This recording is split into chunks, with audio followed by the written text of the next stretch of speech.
You don't just boot up a Ninja Gaiden game to relax. You boot it up knowing it's about to test you. So the real question with Ninja Gaiden Ragebound is simple. Does this feel like a worthy return to that brutal legacy, or is it just leaning on nostalgia? Let's find out if you should complete or delete.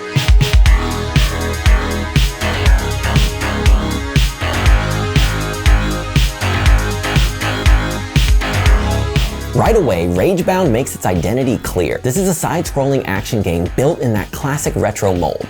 Pixel art, tight movement, enemies that don't care about your feelings, and visually, it absolutely commits to that old school look. But before we dive in, let me tell you a little bit about what I've been playing it on. This is the Legion Tower 5i Gen 10 with an Intel Core Ultra 7 processor. It's got an RTX 5070 and 32 gigs of RAM.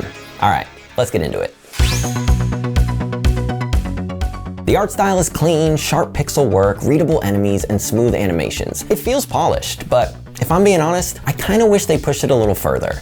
It plays it safe visually when I compare it to something like Shinobi, which modernized its retro roots with a more unique style. Ragebound feels a bit more traditional, not bad, but also not innovative either. That said, there are touches I do really like. Enemies emerging from the background and foreground is a great detail, and it makes the world feel layered instead of just flat, because technically, yes, you're just moving left to right, but that extra depth while navigating the world makes the space feel more alive.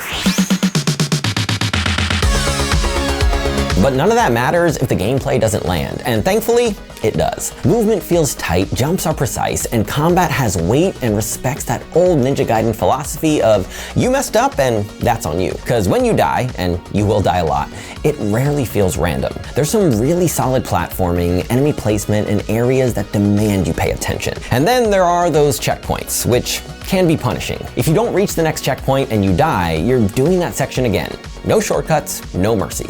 And for some players, that's going to feel frustrating. For others, that's exactly the point. It forces you to actually master the section instead of brute forcing your way through it. Once again, staying faithful to what retro games are all about. But the biggest gameplay highlight is the dual character system. You get to play as two different characters with different combat styles. And that's where Ragebound starts to feel more dynamic. It's not just cosmetic, their abilities genuinely shift the rhythm of fights and the type of puzzles you'll be solving. That variety keeps things from feeling repetitive, especially in later stages where you're given time trials as you switch between characters that you have to complete in order to move forward in the story. So let's be real, this game is not reinventing the wheel. It's not trying to be the most modern action game on the market. It's clearly designed for people who love that retro difficulty and structure. So the real deciding factor becomes this: does it do that style well enough to justify your time? For me, the answer mostly comes down to how you feel about difficulty and repetition. If you enjoy mastering tight platforming, replaying sections to get better, and feeling that old school I earned this energy, Ragebound absolutely delivers. If you're looking for something more cinematic or more experimental with its visuals, you might feel like it plays things a little too safe. The art style, while clean, doesn't push boundaries. The structure is classic to a fault, and those checkpoints are going to test your patience.